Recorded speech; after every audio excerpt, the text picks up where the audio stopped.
beda kalau yang profesional udah pakai kepala loh di depan.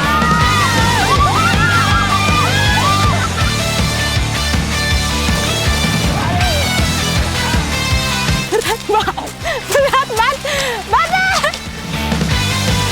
Nah, sekarang kita sudah sampai di pemandiannya dan mau cobain garam yang tadi. Tapi memang ini dia tuh membuka pori-pori gitu, jadi kalau misalnya mandi pakai garam ini dia benar-benar mengeluarkan semua kotoran-kotoran sampai luka pun sembuh ya kan. Jadi jangan buang sampah sembarangan karena itu bisa merusak terumbu karang dan juga lingkungan kita sekitar, apalagi sampah plastik karena tidak bisa terurai.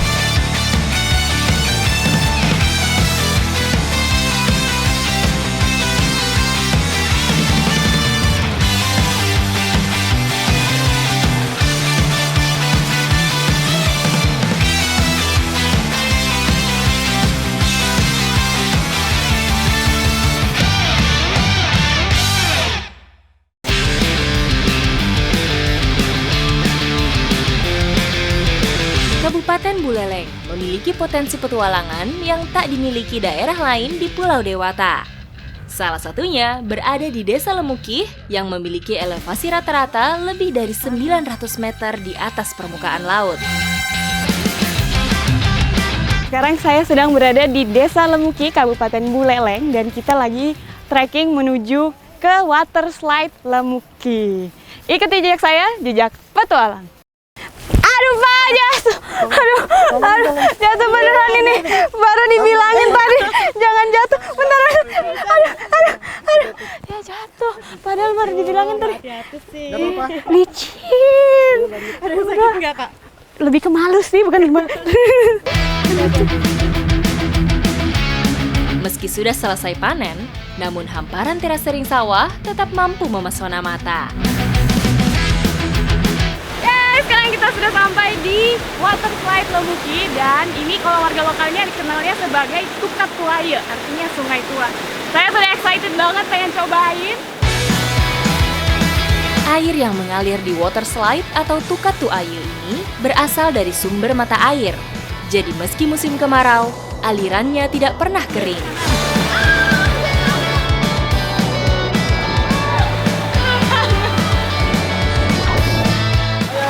Sudah mau cobain, sekarang ini arusnya deras juga. Bapak, tolong Pak. Ini gimana caranya Pak?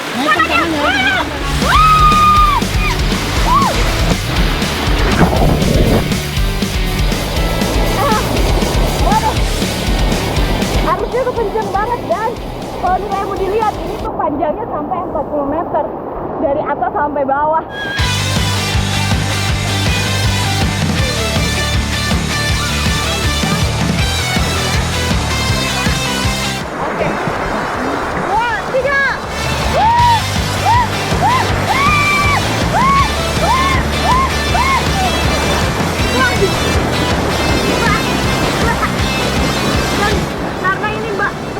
Panjang, jadi kayak harus menjaga keseimbangan juga. Soalnya kalau nggak menjaga keseimbangan ya, kita bisa kayak kena batu di kanan kiri kita gitu.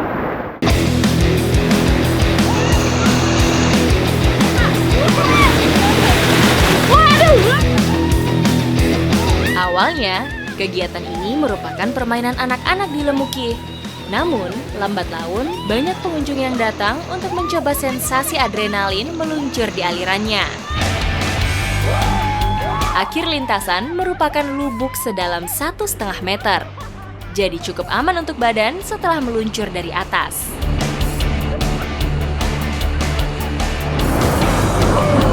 Aduh, emang beda kalau yang profesional udah pakai kepala loh di depan. Nah, boleh diajarin tapi kayak saya Ban dua. ban dua. Ya, aman. Bisa nih kalau kayak gitu. Gak bisa.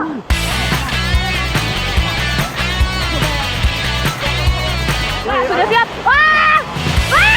Wah!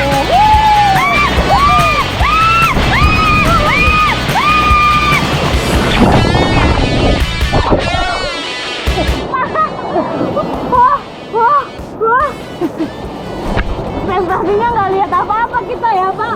Tapi bapaknya di belakang pegangin saya banget.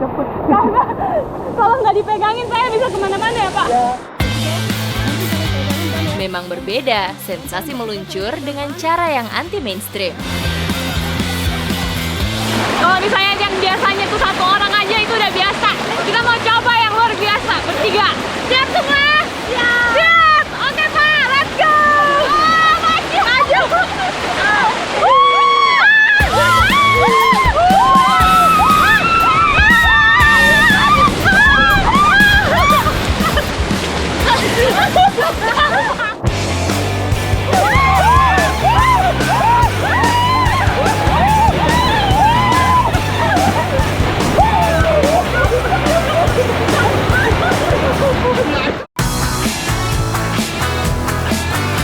Petualangan di bumi Panji Sakti masih berlanjut. Tejakula merupakan wilayah paling timur Kabupaten Buleleng dengan kearifan masyarakatnya yang masih terjaga. Ini adalah kearifan lokal yang masih dimiliki oleh masyarakat Tejakula. Dan sekarang saya mau temenin Bapak dan juga bantuin ngambil air untuk bikin garamnya. Ikuti jejak saya, jejak petualang.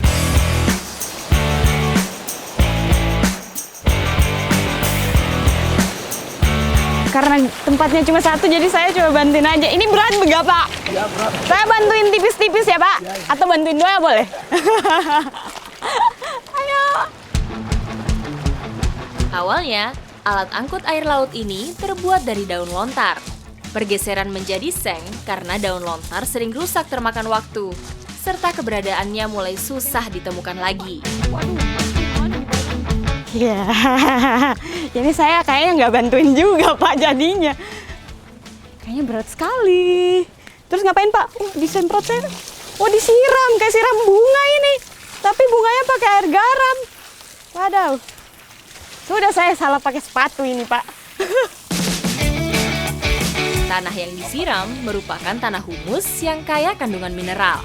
Itu sebabnya garam Tejakula memiliki kandungan mineral lebih banyak jika dibandingkan dengan garam dapur pada umumnya. Oke, ntar ya biar kanan kirinya seimbang. Biar bahu saya tidak geser. Oke. Pak. Pak. Padahal ini paling sedikit kok. Encok, Pak. Gak apa-apa, Pak. Coba dilepasin dulu, Pak. Saya berat banget. Berat banget. Aduh, berat banget. Aku kayak udah ini umur lanjut ini. Kurang olahraga ini, Pak.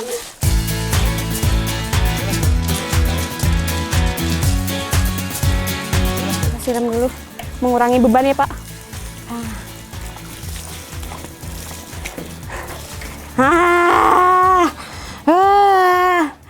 Aduh, baru sekali capek banget. Ini ulang berapa kali, Pak? 8 kali. 8 kali saya bisa pingsan di sini. Oke, kita lanjut lagi. Ini udah berapa kali nih, Pak?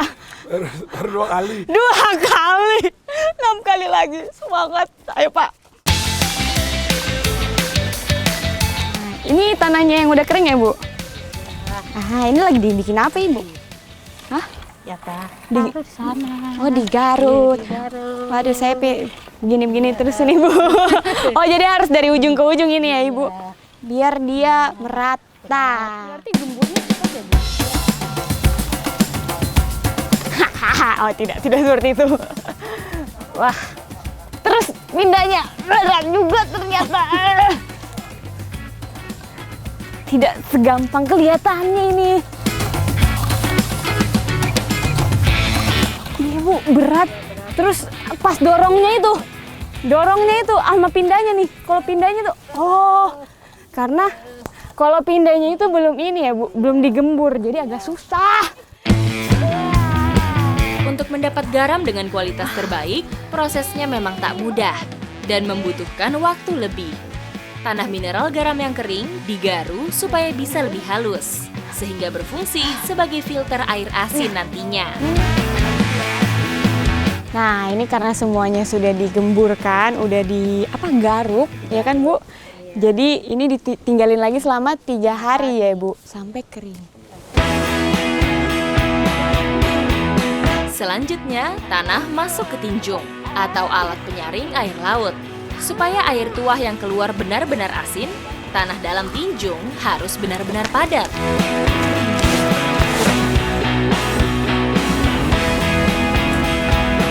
Oh, pakai itu ya, Bu? Ratain ya? Oh iya sih, biar lebih cepat. Lah, kok Ibu naik? Lah, kok naik? Kalau gitu saya boleh ikutan lah ya, Bu? Coba kita naik. Ini nggak apa-apa, Bu, berdua. Nanti nggak jatuh. Aman ya, Bu? Aman, katanya. Kita aman. Waduh, ibunya cepat sekali. Coba, Bu, saya... Ya udah, saya bantu-bantu apa ya? Ya. Diratain aja berarti nih, Bu ya? Ya.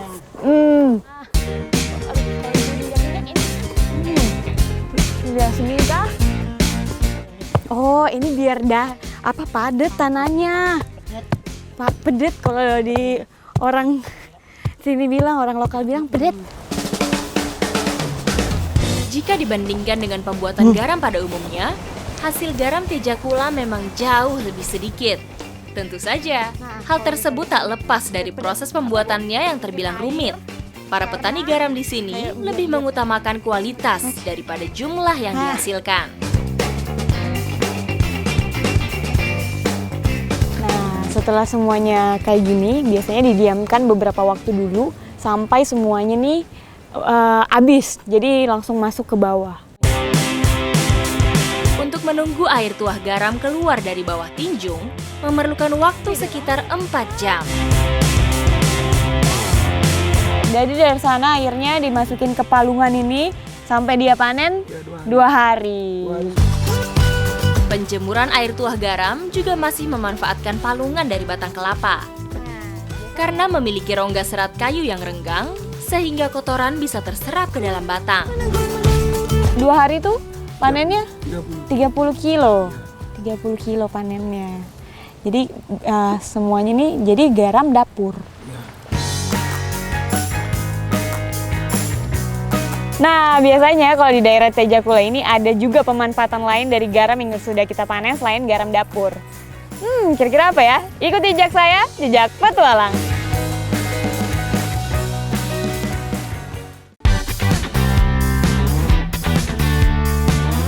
Dari lokasi pembuatan garam dapur, selanjutnya garam Tejakula akan dibawa ke greenhouse.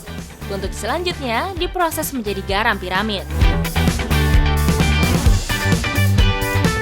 Nah, jadi tuh tadi setelah panen garamnya, biasanya kalau mau dibikin ke garam piramid, itu langsung dicampurkan sama air tawar. Ya kan, Bu? Ini biar katanya tuh melarut semua dulu, biar nanti garam piramidnya jadi. Sama halnya dengan pembuatan garam di pesisir, pembuatan garam piramid juga sangat bergantung pada suhu terik matahari. Untuk menghasilkan garam piramid, tempat penjemuran memang harus bisa menyimpan panas secara stabil. Saya baru ngaduk-ngaduk udah keringatan sekali. Tapi ini bukan karena ngaduknya sih. Ini lebih karena ini ya, Pak. Greenhouse-nya ini ya.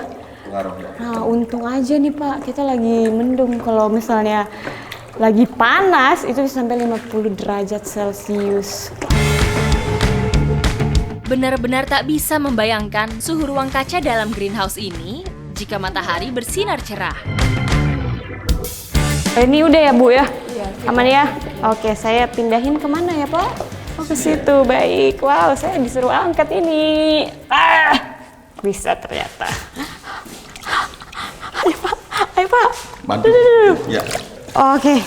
Memang kalau kerja sama tuh lebih mudah, lebih cepat.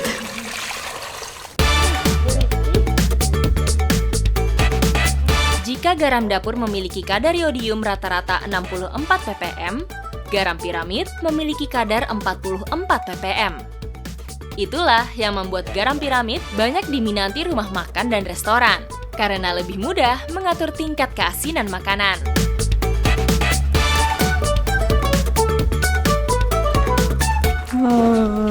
Ya, yang ini sudah jadi ya. Sudah jadi, Pak. Ya. Udah hilang semua itunya, larutannya. Wah. Ya. Nah, ini nih bentuk piramidnya. Terus ini biasanya dipakai untuk finishing makanan. Jadi kalau misalnya mau makan, kalau misalnya capek sama garam tradisional, bisa nih pakai garam piramid. Jika cuaca bagus, perlu waktu minimal 3 hari sampai garam piramid ini terbentuk. Jadi wajar jika memiliki harga jual tinggi untuk nilai sebuah garam. Terus Pak, ini harganya berapa Pak kalau dijual? Yang besar ya itu harganya 5.000 ya per biji. Per biji? Ya, Nah, selain yang piramid, ada juga yang bentuknya kotak-kotak ya Pak? ada. Ya. Iya. Ini Coba kita lihat. Ya. Oke. Yang ini yang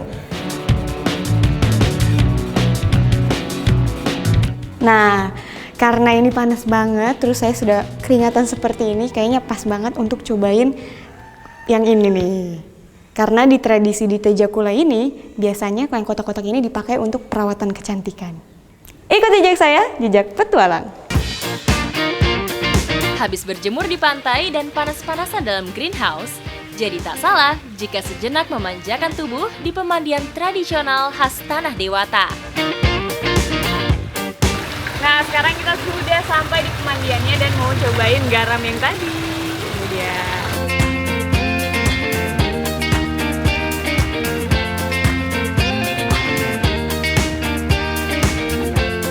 Jadi ini dipakainya itu sebelum kita kena air. Biasanya tuh biar semakin bersih gitu. Jadi kotoran yang ada di tubuhnya kita tuh langsung keluar semuanya. Wah, kapan lagi nih bisa bertualang sembari memanjakan tubuh seperti ini? Inilah salah satu warisan kecantikan yang dimiliki masyarakat Tejakula secara turun-temurun. Kebetulan ini saya lagi banyak luka-luka kecil, jadi ini agak perih banget. Tapi katanya ini bisa mempercepat penyembuhan luka juga. Tapi memang ini dia tuh membuka pori-pori gitu, jadi kalau misalnya mandi pakai garam ini, dia benar-benar mengeluarkan semua kotoran-kotoran. Sampai luka pun sembuh ya kan? Tingginya kandungan mineral dalam butiran garam bisa membantu pengelupasan sel kulit yang mati. Selain itu, garam juga bisa menjaga kelembaban kulit sehingga terlihat lebih segar. Setelah pakai garam, ini tuh langsung kayak badan tuh bersih banget.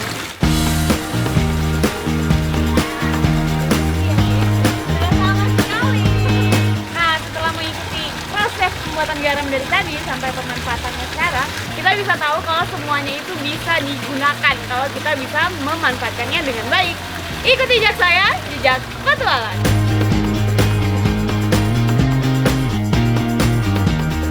Jadi jangan buang sampah sembarangan karena itu bisa merusak terumbu karang dan juga lingkungan kita sekitar, apalagi sampah plastik karena tidak bisa terurai.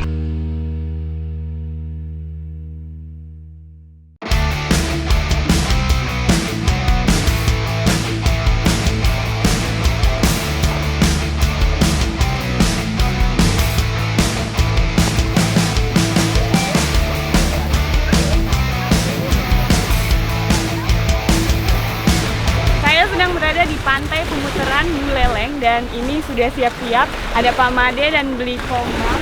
Ya. Kami mau siap-siap untuk membersihkan dasar laut, sementara nanti saya sama Beli Kadek akan snorkeling di atas sambil membersihkan yang ada di atas.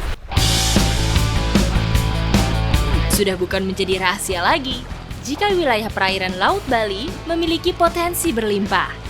Untuk menjaga potensi tersebut, tentu saja tak hanya bisa mengandalkan dari faktor alam. Butuh tangan-tangan manusia yang peduli untuk menjaga keindahan dan kelestariannya.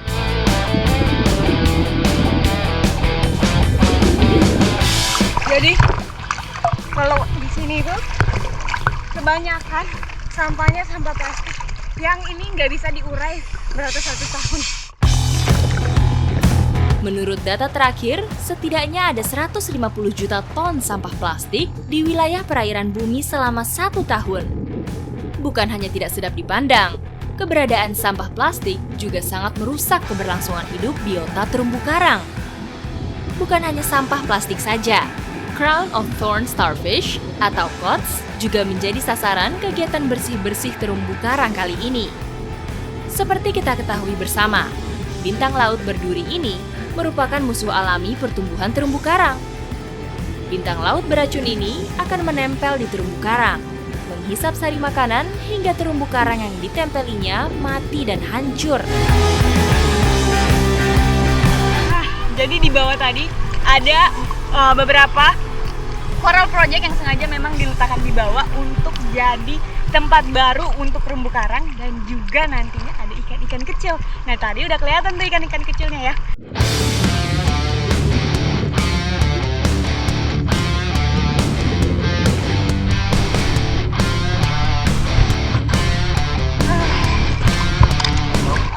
Dapat apa aja beli? Tadi dapat ini binatang. Oh, binatang apa itu beli? Ini namanya COT atau bulu babi yang beracun. Ini yang membunuh terumbu karang. Selain itu tadi di bawah juga saya lihat kayak lagi bersih-bersih gitu ya beli. Ya itu tadi saya bersihin alga yang bisa bersaing mencari makanan dengan terumbu karang. Jadi kalau kasih dia lebih banyak daripada terumbu karang, itu akan terumbu karang menjadi susah berkembang. Terumbu karang yang sehat secara alami akan mengundang datangnya ikan-ikan penghuni karang sehingga rantai makanan bisa kembali normal. Itu tadi kita cari-cari sampah di laut. Jadi jangan buang sampah sembarangan karena itu bisa merusak terumbu karang dan juga lingkungan kita sekitar, apalagi sampah plastik karena tidak bisa terurai. Ikuti jejak saya, jejak petualang.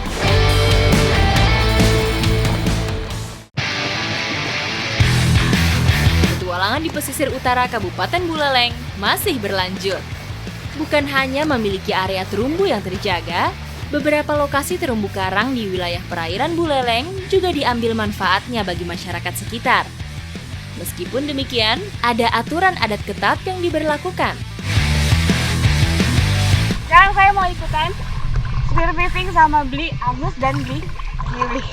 Dan ini alatnya, kita mau ngambil hasil laut dan ikan-ikan di bawah tanpa merusak laut.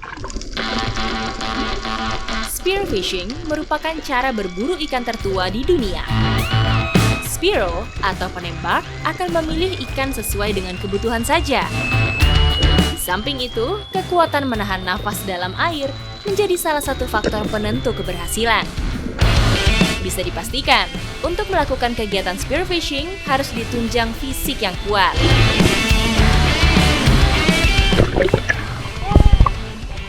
Dapat ikannya. Ini ikan apa beli? Mamban. Mamban. Oke, kita mau lanjut lagi. Udah dapat satu. Seru banget di bawah, bagus banget.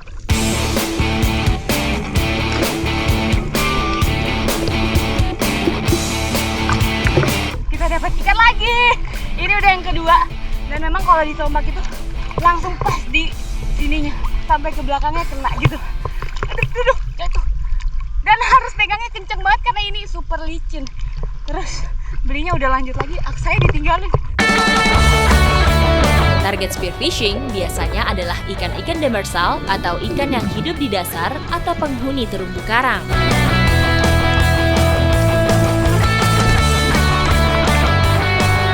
Ini ikan kerapu. Harus tahan napas banget di dalam. Jadi beli-belinya masih lanjut. Saya pengen coba, tapi saya masih deg-degan. Inilah salah satu bukti jika terumbu karang terjaga. Maka untuk mencari ikan juga tidak akan sulit. Hasilnya kita hari ini. Belinya jago.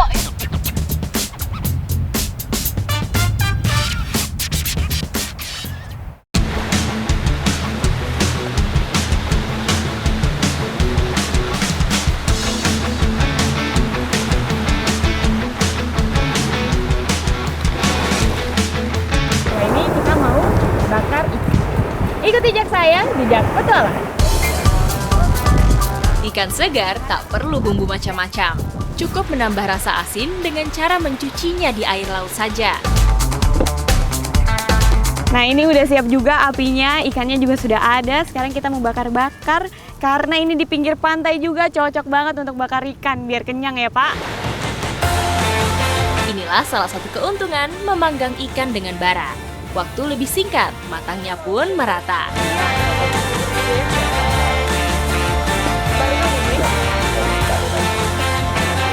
Nah ini ikannya udah mateng. kita sudah mau siap makan. Ini udah di tag sama bapaknya, Ya, Pak jangan Gede diambil. nih ya. Namanya Ini bagian saya. iya nih. Wow, panas-panas. Enak ya? Lembut sekali, Pak. Ya jelas lah. Waduh, saya nggak bisa berhenti nih. Enak banget, langsung Pak. Rasanya tuh empuk, juara nih. Iya, harus gemar makan ikan ya. Iya betul, harus gemar makan ikan. Gimana beli yang itu? Coba, wih, kalau biasanya kita tombak ikan di pesisir pantai, hari ini saya belajar nombak ikan di dasar laut. Dan ini pengalaman baru banget buat saya. Ikuti jejak saya, jejak petualang. 3, 2, 1. Ayo beli. Bisa.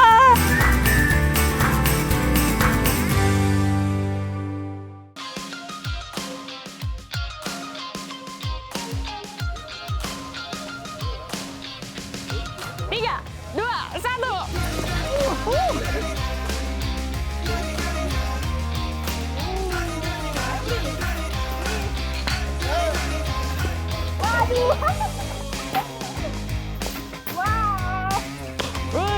Inilah salah satu permainan tradisional masyarakat Buleleng yang masih sangat terjaga. Masyarakat Munduk masih sangat menjaga permainan megangsing, karena rohnya sebagai permainan tidak pernah dihilangkan.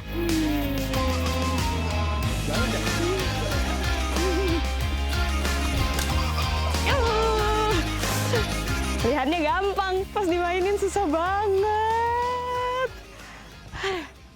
Jari tangannya tekan kali. Tadi tuh nggak ada ini. Nggak ada nih. Bisa, ya beli. Akhirnya bisa. Setelah percobaan ke 100 kayaknya. Nggak ada yang setelah banyak percobaan. Bangga, lagi, ayo beli, lagi pilih. Masih ingat? Namanya permainan, tujuannya tentu saja untuk bersenang-senang. Jadi memang tak terbayangkan senangnya ketika saya untuk pertama kalinya bisa memutar gasing seberat 3 kg dari tangan saya.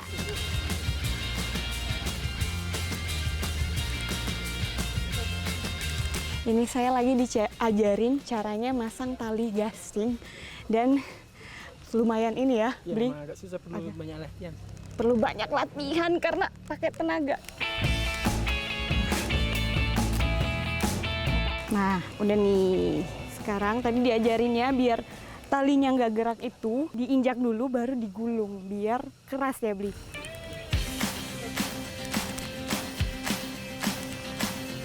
Oke, beli, siap? Siap? 3, 2, 1. Masih nyala. Tapi kayaknya akan mati duluan sih ini ya. Kelihatannya gampang, tapi ternyata susah banget dimaininnya. Pada dasarnya, permainan megangsing di seluruh belahan bumi ini peraturannya sama. Gasing yang berputar paling lama adalah pemenangnya. Sementara untuk gasing adu pukul, tentu saja yang kuat bertahanlah yang keluar sebagai pemenang.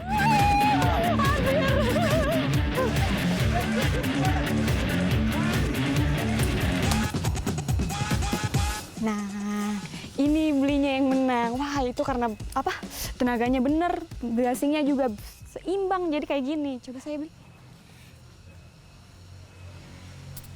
Wah! Tuh kan, jatuh aja masih bisa. Keren banget, tadi saya juga bisa. Keren, beli. Selain lemparan yang kuat, keseimbangan putaran gasing juga menjadi faktor utama gasing bisa lama berputar.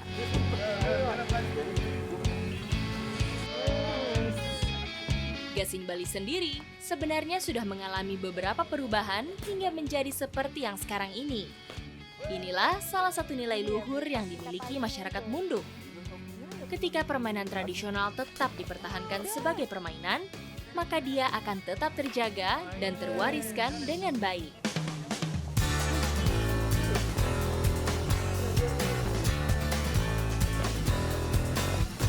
Wah, Nah ini dia keseruan kita main megangsing di Buleleng. Dan keseruan kita ini akan berlanjut lagi. Jadi ikuti jejak saya, jejak petualang.